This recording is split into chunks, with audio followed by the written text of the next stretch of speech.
बिस्मिल्लाहिर्रहमानिर्रहीम। मैं हूं ताहिर ढंडसा और आप देख रहे हैं SPTV। बजट अब बिल्कुल क्लोज है, 1-2 दिन दूर रह गए, 2-3 दिन। और महंगाई का रोना रोया जा रहा है और लोगों की एक्सपेक्टेशंस जो हैं वो क्या हैं। लेकिन आपकी एक्सपेक्टेशंस जो हैं वो पूरी करने के लिए अगर आप एक अच्छा खाना खाना चाहते हैं और 2 रोटियां खाना चाहते हैं या पिज़्ज़ा खाना चाहते हैं, तो उसके लिए पिज़्ज़े का 2 रोटियों का मौजूद होना भी ज़रूरी है। या अगर मौजूद 1.5 रोटी है तो फिर 6 आदमियों में थोड़ी थोड़ी तकसीम करके वो तकरीबन 2 रोटियां बन जाती हैं। उसको मैनेज किस तरह किया जाए, तो इन एक्सपेक्टेशंस को मीट करने के लिए क्या वो इकदामात हैं जो बजट के दौरान हुकूमत कर सकती है या जो उसके इख्तियार में है या जिसके लिए दिल खोलना चाहिए। आज हम इस पे बात करेंगे। हमारे साथ वंस अगेन मौजूद हैं इफ्तिखार शिराइज साहब। शिराइज साहब, वेरी वार्म वेलकम। आप डॉन के ब्यूरो चीफ भी हैं और आपकी नज़र से ये चीज़ें गुजरती हैं, थोड़ा सा बताएं। देखिए, इसमें कोई शक नहीं है कि इस वक्त जो आलमी कसाद बाज़ारी चल रही है और उसके नतीजे में दुनिया की मशीयतें एक दबाव में हैं, इसमें कोई शक नहीं है। लेकिन ताहिर साहब, ये भी एक हकीकत है कि जब आंधी और तूफ़ान आते हैं तो सबसे पहले जो झोंपड़ बस्तियाँ होती हैं और कच्चे मकान गिरते हैं और जो पुख्ता मकान होते हैं बड़े महफूज रहते हैं। तो इस वक्त भी अगर हम बात करते हैं कि दुनिया के कई ममालिक माशी दबाव फील कर रहे हैं, लेकिन कुछ ऐसे भी हैं कि इस दबाव के अंदर उनके अवाम के अंदर कोई इस्तराब नहीं है, वो बेचैनी नहीं है, उनकी हुकूमत इतनी परेशान नहीं है जितनी पाकिस्तान की हुकूमत और पाकिस्तान के आम आदमी परेशान है। तो मेरे ख़्याल में इस वक्त हम ये कह सकते हैं कि शॉर्ट टर्म में तो आपने जो जिक्र किया है कि इस वक्त अगर आपके पास 6 लोग से खाने वाले हैं और रोटियां 2 हैं, तो कैसे मुमकिन है कि वो 6 लोग खा सकें? तो बेहतर तो यही होगा कि अब आपने जो अवेलेबल रिसोर्स है उसकी बेस्ट मैनेजमेंट करनी है। तो मेरे ख़्याल में पहले मरले पे तो हमें इस तरफ जाना पड़ेगा कि जो हमारे पास रिसोर्सेज अवेलेबल हैं उनकी बेस्ट मैनेजमेंट कैसे हो सकती है, बेस्ट डिस्ट्रीब्यूशन कैसे हो सकती है। और साथ में जो बार बार हमसे जिस हम प्रोग्राम में जाते हैं, MF प्रोग्राम में, या हमारे यहाँ दुनिया भी हम पे जो उंगलियां उठाती है, वो यही कि आपकी जो टैक्स टू GDP है उसकी रेशो बड़ी लो है।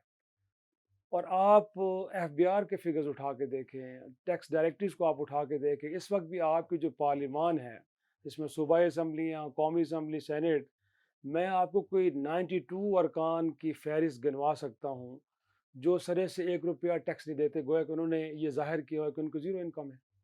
जिसमें आपके साबिक वज़ीर आज़म यूसुफ रज़ा गिलानी साहब भी हैं। ये मैं नहीं कह रहा, ये सरकारी दस्तावेज़ात कह रही हैं। तो प्रॉब्लम पाकिस्तान का ताहिर साहब है कि ये मुल्क एलीट कैप्चर का शिकार है। सबसे बड़ा इशू ये है कि वो लोग कि जिनको अवाम और सिस्टम के सामने अकाउंटेबल होना चाहिए, वही हमारी पॉलिसी मेकर्स हैं। उसका नतीजा हमारे सामने है कि आज हमने किया क्या इस मुल्क के साथ? गोया कि जिन एरियाज़ के अंदर हमें चीज़ों को बेस्ट वे में एड्रेस करना चाहिए था, हमने नहीं किया। आज ये दुनिया का 5वां बड़ा मुल्क, जिसको कम से कम दुनिया की तीसरी बड़ी मईशत होना चाहिए था, उसकी हालत ये है कि उसकी मईशत वेंटिलेटर पे पड़ी है। अगर दोस्त ममालिक हमें कुछ ना दें और IMF प्रोग्राम आगे ना चले, तो हमारी मईशत कोलैप्स हो जाएगी। तो मतलब है कि अगर इस अंदाज में हमने आगे बढ़ना है, तो फिर तो मैं नहीं समझता कि मुल्क आगे बढ़ पाएगा। और कोर एरियाज़ हैं, आपको बार बार दुनिया निशानदेही करती है, ये फाइनेंशियल इंस्टीट्यूशंस करते हैं कि अपना टैक्स बेस बढ़ाएं, आप नहीं बढ़ा पाते। दुनिया आपसे कहती है, इदारे आपसे कहते हैं कि अपनी लाइबिलिटीज़ को आप कम करें। कहाँ आपने देखा है कि स्टील मिल हो, पाकिस्तान एयरलाइन, इसी तरह के और इदारे हैं जिनको आप अच्छा, पैकेजेस दे के अब किया आगे क्या चलाते जाए, हैं। अब किया क्या जाए। मेरा ख्याल में इस वक्त तो सूरत हाल यही है कि मैं आप। आपसे किसी वजह से पूछ रहा हूँ, जी मैं जी। इसलिए कह रहा हूँ कि ये जो टैक्स की आपने बात की वो ये है कि डॉलरों की कमी है, जाहिर है। अब इंटरनेशनल मार्केट में जो हम डेट रेज करते हैं, बॉन्ड शॉन्ड, उसका प्रीमियम भी 18% पे पहुंच गया। जी और अगर डॉलर की डेप्रिसिएशन को देखें तो अल्टीमेटली 20 या 25% इसका मतलब है कि इंटरनेशनल मार्केट से, कॉर्पोरेट मार्केट से डेट की का जो दरवाजा है वो भी हमारे लिए बंद है। सही। आपने 17 अरब डॉलर इसी साल पे करने हैं, अगले 22-23 में, जिसमें से 5 अरब डॉलर जो है वो इस बजट से पहले भी पे करने हैं। अब ये कहाँ से आएंगे? रुपए के जरिए खरीदे जाएंगे, जिससे डॉलर की कीमत और ज्यादा होगी और महंगे होंगे। और रुपया जो है वो टैक्स से आता है। तो आपकी बात दुरुस्त है, लेकिन टैक्स कैसे रेज किया जाए? मैं इसलिए पूछ रहा हूँ कि एक तो ये वर्टिकल है, जी। अमीर तरीन लोग बैठे हुए वर्टिकल पे और बाकी गरीब तरीन बिखरे सही। हुए। براڈ بیس کیا جائے, امیر کو کیپچر کیا جائے, یا دونوں کو کیا جائے, ڈائریکٹ ٹیکس جو ہے وہ کس طرح کیا جائے ریز, یا پھر تنخواہ دار طبقوں کو کیا جائے جس کی وہ کہہ رہے ہیں کہ اب پرسنل انکم ٹیکس ڈبل کر دیا جائے. یہ تنخواہ دار طبقہ تو میرا نہیں خیال کہ اس کے اندر کچھ اور سخت باقی رہی ہے, اس کو تو آپ نے بالکل نچوڑ کے رکھ دیا ہے. میرا نہیں خیال کہ اب لوگ اپنی جو بنیادی ضرورتیں ہیں شاید وہی پوری کرنے کے قابل ہیں, اس سے زیادہ تو ان کے پاس نہیں ہے. تو اگر آپ اس طرف جائیں گے تو ایک اور اضطراب اور بے چینی کی کیفیت پیدا کریں گے. میرا نہیں خیال کہ آپ اس طرف اگر لے کے جائیں گے چیزوں کو تو ایک درست فیصلہ ہوگا. ڈائریکٹ ٹیکسیشن کی طرف کیوں نہیں جاتے؟ بہت سارا ایسا ایریا ہے طاہر صاحب, آپ اکانومی کو بڑے قریب سے دیکھتے ہیں کہ جہاں چوری ہو رہی ہے ٹیکس کی, آپ ایک اس چوری کو روکیں. اس اکانومی کو ڈاکومنٹ کرنے کی بات جنرل مشرف کے دور سے ہو رہی ہے, کیوں ہو رہی ہے؟ یہی وجہ ہے نا کہ وہاں پہ بہت سارا ٹیکس ایویژن ہے, یہ ٹیکس تھیفٹ ہے, چوری کر رہے ہیں لوگ. آپ ان ایریاز کو تو ایڈریس کرنا نہیں نہیں, چاہتے. آپ سمجھتے ہیں کہ روک سکتے ہیں, کیونکہ دیکھیں جہاں پہ سب سے زیادہ چوری ہوتی ہے ٹیکس کی, یہ ڈاکومنٹڈ ہے. وہ ایگریکلچر کو تو چھوڑ دیں, وہ تو جی لگا نہیں ہوا, وہ ٹریڈر ہیں جی اور ہاں ریٹیلر ہیں.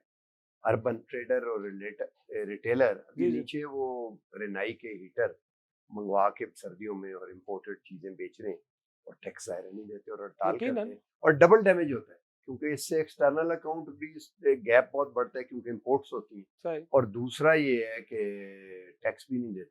اور یہ سارے ووٹر ووٹ اگین میرا خیال ایک میں پارٹی کے. ایک تو ووٹر ہیں, دوسرا آپ کا سسٹم اس قدر کرپٹ ہے. آپ کو یاد ہوگا کہ عمران خان صاحب جب حکومت میں آئے تھے تو ان کو یہی پرابلم تھی نا, وہ پولیس ریفارمز کی بات بار بار کیوں کر رہے تھے؟ وہ ایف بی آر کے بارے میں ان کا یہی کہنا تھا کہ اگر یہ ادارہ ڈیلیور نہیں کرے گا تو لگتا ہے کہ ہمیں ایک اور ادارہ کھڑا کرنا پڑے گا. تو میرے خیال میں یہاں پہ آپ یہ کہتے ہیں کہ وہ کسی پارٹی کے ووٹر ہیں, وہاں پہ سسٹم اس قدر کرپٹ ہو چکا ہے کہ وہ ان کے ساتھ کھڑا ہے. میں کہتا ہوں کہ آج اس ملک کے اندر بجلی اگر چوری ہو رہی ہے نا طاہر صاحب, تو اس کی ایک وجہ تو یہ ہے کہ لوگوں میں سخت ہی نہیں ہے کہ وہ بل پے کر سکیں, لیکن دوسری اس کی وجہ یہ ہے کہ سسٹم ان کو پروٹیکٹ کر رہا ہے. جو شخص 1000 روپیہ اس علاقے کے میٹر ریڈر یا سپرڈنٹ کی جیب میں ڈال دیتا ہے اور اس کے اگینسٹ وہ 15-20 ہزار روپے کی بجلی چوری کر رہا ہے, تو under the umbrella of state وہ اسٹیٹ فنکشنریز کر رہا ہے وہ. تو میں سمجھتا ہوں کہ سسٹم کے اندر جہاں پہ لوگ ایسے بیٹھے ہیں ان کو آئیڈینٹیفائی کرنا کہ جو ٹیکس چوری کے اندر انوالو ہیں یا ان کو پروٹیکٹ کر رہے ہیں, تو میں نہیں سمجھتا کہ کوئی مشکل کام ہے. لیکن اگین ول ہوگی تو آپ کریں گے. لیکن پرابلم ظاہر صاحب ہے کیا, جس ملک کا وزیر خزانہ اور جس ملک کا پلاننگ کا منسٹر زیادہ تر وقت ٹویٹر کے اوپر یا ٹاک شوز کے اندر مخالفین کو گالم گلوچ میں گزارے گا, کیا اس ملک کی اکانومی ٹھیک ہو سکتی ہے؟ ہرگز ٹھیک نہیں ہو سکتی. تو پہلے تو ہمیں وہ لوگ رولنگ ایلیٹ کے جو بیٹھے ہیں, جو یہ نیریٹو تو بلڈ یہ کر رہے ہیں کہ اس ملک کے عوام کو مشکلات سے چھٹکارا دینے کے لیے آئے ہیں, لیکن ان کا جو اپنا کنڈکٹ ہے وہ کیا ہے؟ اس سے پہلے کئی شوز میں ہم بھی بات کر چکے ہیں کہ ملک کی وفاقی حکومت اور وہاں پہ بیٹھی جو ایک کمیٹی ہے وہ یہ فیصلہ کرتی ہے کہ شوگر مافیا کو, شوگر انڈسٹری کو آپ نے سبسڈیز نہیں دینی, بٹ اسی جماعت کی جو ایک پروونس کے اندر گورنمنٹ ہے وہاں کا چیف منسٹر اس شوگر انڈسٹری کو سبسڈیز دے رہا ہے اربوں روپے کی. تو میرے خیال میں یہ وہ ایریاز ہیں جن کو ایڈریس کرنے کی ضرورت ہے. اگر آپ نہیں کریں گے تو پھر یہی کچھ ہوگا. حالت کیا ہے آپ کی؟ اچھا, آپ کو لگتا ہے کہ ان قریب یا ایک دو کوارٹرز میں 6-7-8 مہینے میں کچھ تھوڑا سا اسٹیبلائز ہو جائے گا کام؟ اسٹیبلائز اس وقت ہوگا کہ جب آپ اپنے انیسیسری جو آپ نے اخراجات ہیں آپ ان کو ایک تو بڑا میجر کٹ لگائیں گے آپ کو, اور ہر کسی کو اپنے پیٹ پہ پتھر باندھنا پڑے گا, اس ملک کی اسٹیبلشمنٹ ہے یا باقی لوگ ہیں.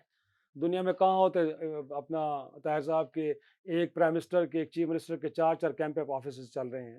بھائی ہمیں اب اس سسٹم سے باہر نکلنا چاہیے, اپنے گورننس کے اندر ہمیں سمپلسٹی لے کے آنی چاہیے, باقی اس کو ایڈریس کرنا چاہیے. اور ساتھ میں مجھے لگتا ہے کہ ہمارا مسئلہ اتنا بڑا ہے کہ یہ چھوٹے میئرز اگر ہم لے بھی لیتے ہیں ہمیں اپنے دوست ممالک کی طرف جانا پڑے گا, کیونکہ نیشنل مارکیٹ میں جو آپ نے کہا ہے نا کہ موڈیز نے ہماری جو رینکنگ ہے وہ مستقم سے منفی کر دی ہے, تو وہاں تو ہمیں بڑے ہائی ریٹ کے اوپر اگر ملیں گے بھی صحیح, اگر لون سے ملیں گے تو میرا خیال ہے کہ ہم اپنے دوست ممالک کے پاس جانا پڑے گا, اگین سافٹ لونز لینے پڑیں گے ہمیں. پھر ہمیں اپنے سعودیہ جیسے دوست ملک کو کہنا پڑے گا کہ ڈیفرڈ پیمنٹ کے اوپر ہمیں تیل دیں, تاکہ جو ہماری ڈالر کی کنزمپشن ہے جب تک ہم اس کو نیچے لے کے نہیں آئیں گے تب تک ہمارے مسئلے حل ہونے والے نہیں ہیں.